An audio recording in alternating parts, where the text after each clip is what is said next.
When you're talking about building a complete physique, the 6 basic lifts come to mind. That is the squat, deadlift, row, pull up or pull down, bench press, and military press. If you master these, then you can look at their thousands of variations, which is what we're going to do today. We're going to take basic lifts and tweak them. So small changes in your grip, small changes in angle, weight distribution, stance, that type of thing are going to be the icing on the cake. So you've built the shoulders, now you want the cap shoulders, or perhaps you want that glute ham tie-in. These are all things that can be done with these awesome variations. So let's get into the workout.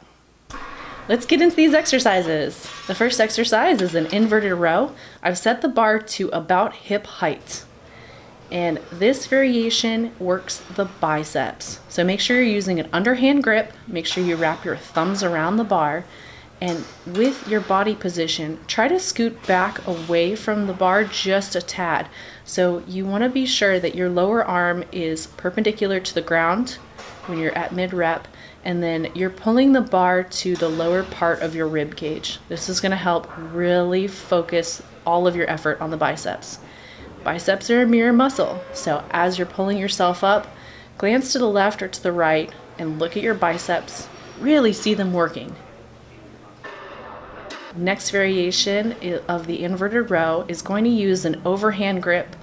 This is going to hit your middle lats, your mid back, so your rhomboids, and a little bit of your traps. So here I'm using a false grip. So overhand grip, thumbs are not wrapped around the bar. This is going to help take those biceps out of the equation and focus all of the effort to the back. Body position, again, scoot away just a little bit so that you're pulling that bar to the lower part of your chest. This is going to be really key here for targeting the back. So if you want to build beautiful lats, this is a great exercise for this. Be sure you keep your body in plank position. Don't let your hips drop. The third variation is going to target the rear delts. So with this, I'm wrapping my thumbs around the bar using an overhand grip. Hands are slightly wider than shoulder width, but not as wide as the other inverted row. And you'll see body position, scoot down to where you're pulling the bar to your upper chest. The higher you can pull, the higher up on the body you're going to be able to train. With your elbows, with the other inverted row variations, you're going to keep your elbows close to your body.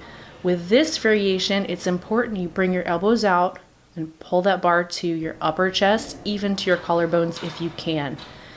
Be sure you're pulling with your delts and not your traps. And you'll know the difference because you'll feel yourself kind of shrug first before you pull. Let's move on to some leg exercises. So this is all 3 are squat variations. The first one is a sumo squat. So feet wider than shoulder width, toes out, knees out.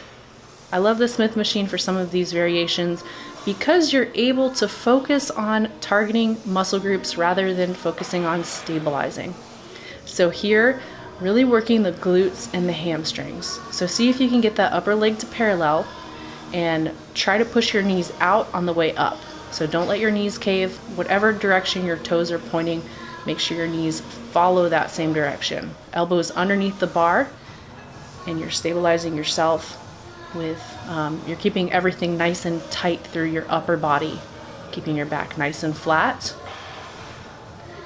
And you can make it more difficult by adding a pause rep if you'd like. The next variation is a hack squat. This is awesome if your gym does not have a ton of equipment.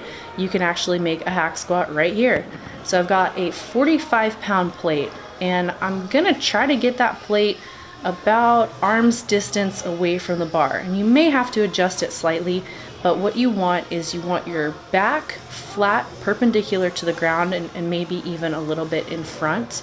And you want your legs in front of you. So feet together, knees together. This variation is awesome for the quads. So if you want, when you push on the way up, push your weight through your toes just a little bit. And this is going to help really focus on those quads. If you go below parallel, you're going to also hit the glutes. So this exercise does double duty, and it's a great variation if you don't have a hack squat machine. The bar sits across the traps. Elbows are pulled in nice and tight. rib cage nice and tight. So again, you don't have to go heavy with this exercise. Really get a feel for that range of motion, and go nice and slow, because this is going to help you with mind-muscle connection. You don't have to worry about stabilizing anything. The Smith machine does it for you. The next variation of the squat is a Zercher squat. This is one of my favorites for total leg workout. I mean, this thing is awesome. It's kind of a throwback from the golden era of bodybuilding. Make sure you have a squat pad when you do this, because it's not very comfortable. The bar is going to sit in the crook of your elbows. You can either clasp your hands together or just keep your arms parallel to each other. Feet slightly wider than shoulder width, and really get under the bar here. So this is going to work your quads, your glutes, your hamstrings. Stay nice and tall. Keep your core nice and tight. And again, the Smith machine is going to help, because you don't have to worry about stabilizing. Just think about moving the weight with the muscle groups you're trying to focus. And here, I like to put the weight through the heels. So this is going to target a little bit more hamstrings and glutes. Let's move on to some kneeling shoulder press variations. I love doing shoulder press on the Smith machine. It allows a really smooth range of motion, and kneeling is awesome because you can easily control how far away or how close to the bar you can get. Now here I'm doing a very wide grip military press. And when you go wide like that, it really targets your side delts. It's going to target the rear delts also. So it's a bit different than if you were to use dumbbells. And again, you've got the stability of the Smith machine that just allows you to focus on training the muscle group you want to hit. So here I'm scooting up as close as I possibly can to the bar without it whacking me in the face. And in fact, I have to look up to keep it from whacking me in the face. So that's kind of a good guideline.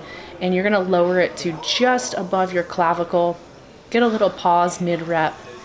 I've got 10s on either side. I'm not going heavy. The goal here is just keep your body tight, keep everything in line, and focus on a pure push with just the shoulders. The next variation is just a standard military press, but with this, I'm going lighter, gonna do a little bit more in terms of reps. And here I'm dropping below parallel with my upper arm. So this is gonna work a lot of those front delts. It's gonna work the side delts too. So again, I'm rather close to the bar. I'm letting it fall to just above the collarbone. And the narrower grip, the longer range of motion, this is gonna help target the front delts just a little bit more. And again, the kneeling motion gives you a little bit more flexibility as far as being able to kind of lean into it on the way up. And I feel like that targets the shoulders a little bit more. And make sure with any pressing motion that you have kind of rotated your shoulder blades back and down so that you're not using your traps. The last shoulder press variation is perhaps my favorite. This is a neutral grip shoulder press, and pay attention to what the bar weighs. On this one, it's 15 pounds. Might not seem like a lot, but for whatever reason, this exercise is very, very difficult. So make sure you're using a neutral grip, wrap your thumbs around the bar, and then you want your lower arm to be perpendicular to the ground when you lower the weight. So that's about how far away you want to be from that. And then you also want your elbow in line with your ear. This variation is awesome. It's amazing for hitting those side delts. It's awesome for hitting the rear delts too. I'm going to drop my upper arm just below parallel here. And then make sure you get into that lunge position. Make sure the left and the right side are mirror images of each other. So you want to be sure with any unilateral or single arm exercise that you're pushing or pulling evenly with both sides. And you'll notice I started with that weaker side, my left side, and let that dictate the number of reps I'm going to do on the right side. So no momentum here, just a pure push, control the range of motion throughout. And this is a great finisher, and it's a lot harder than it looks. I know 15 pounds, I think with the sled, it kind of adds up. So it feels a lot heavier than it actually is. Exercise variations are great, but they need to be practiced with intent. So before you go into each set, really visualize your ideal physique, where you want to go, and focus with pure intent on each rep. Really stay mindful, especially during those last 2 to 3 reps. When it gets difficult, that's when you make the best changes. And really be aware. Be aware when other muscle groups start to take over and prevent that from happening or stop the actual set. Because there's no point in doing extra reps if you're not training the intended muscle group. If you like this video, please consider subscribing and don't forget to click that little bell. You'll be the first to know whenever a new video comes out. And if you try these exercises and you love them, please tag me on social media. I really love keeping track of your progress and seeing some of these theories put into action. Thanks for watching. Until next time, train hard, y'all.